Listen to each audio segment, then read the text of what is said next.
अस्सलाम वालेकुम मेरे प्यारे व्यूवर्स और स्टूडेंट्स और वालिदैन गिरामी, कैसे हैं आप? उम्मीद करती हूँ आप सब खैरियत से होंगे। अल्लाह करीम आप सबको दराज़ी उम्र बिल खैर अता फरमाए, आमीन। तो दुरूद सलाम पढ़िए आका दो जहाँ पर, जिनको तमाम जहानों के लिए रहमत बनाकर भेजा गया। हुजूर नूर सल्लल्लाहु अलैहि वसल्लम ने फरमाया, तुम अपनी मजलिसों को मुझ पर दुरूद पाक पढ़कर आरास्ता करो, क्योंकि तुम्हारा दुरूद मुझ पर पढ़ना बरोज़े क़यामत तुम्हारे लिए नूर होगा। तो जनाब खुद भी दुरूशी पढ़िए और अपने बच्चों को भी सिखाएं। तो आते हैं अपने टॉपिक की तरफ, जो है बदशगुनी के बारे में।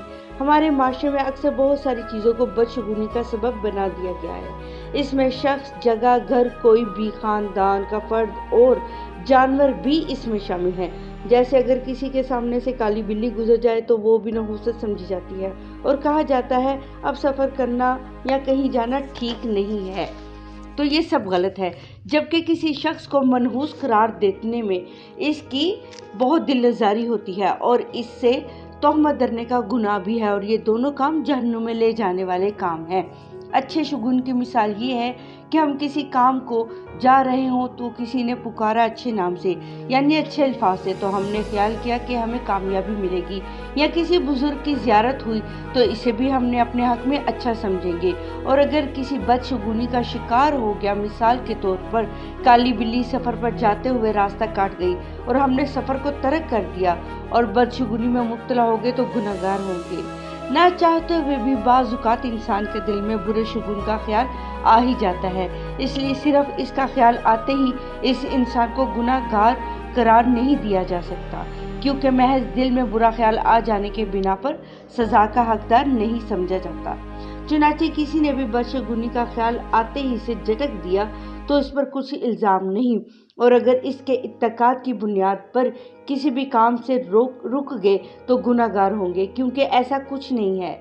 हाँ, ये हो सकता है कि नज़र लग जाए, मगर इन दोनों में फ़र्क है। नज़र बद अलग चीज़ है, इसका तो हर चीज़ पर हो जाता है असर। इसके असर से बचने की तरकीब करना गलत नहीं, ये इंसान के दिल के वहम है। जो लोग अल्लाह करीम पर तवक्कल करते हैं, ये चीज़ें इनके लिए बेमानी हैं। नज़र तो माँ की भी लग जाती है, ठीक है ना। सो इसी सिलसिले में एक वाक़या मैं आपको बताती हूँ। इल्म नजूम से ताल्लुक़ रखने वाले एक शख्स का बयान है कि एक रोज़ मेरे पास दो मियाँ बीवी आए, दोनों में झगड़ा चल रहा था। मैंने दोनों का हाथ देखा तो इल्म नजूम के मुताबिक तलाक की लकीर वाज़िह और यकीनी थी। मैंने इनसे कहा कि आप दोनों जो मर्जी आए कर गुजरे, आप दोनों में तलाक नहीं हो सकती। 2 साल बाद जब इनसे मुलाकात हुई तो वो बड़ी खुशो-खुर्रम ज़िंदगी गुजार रहे थे।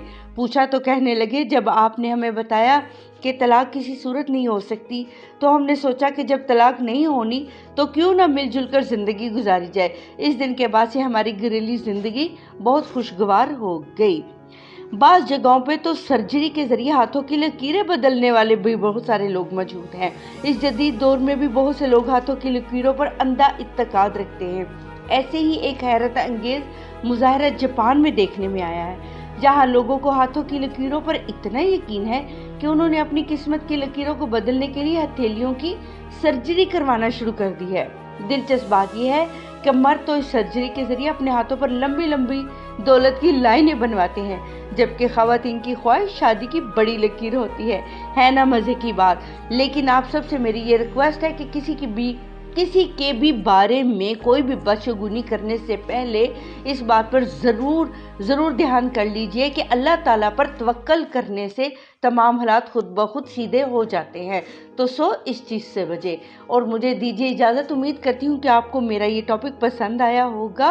मुझे कमेंट करके ज़रूर बताइएगा। मेरे चैनल को लाइक करिए, शेयर करिए, सब्सक्राइब करिए, कमेंट करना मत भूलें और बेल आइकन को दबाना भी मत भूलें। शुक्रिया। अल्लाह हाफिज़।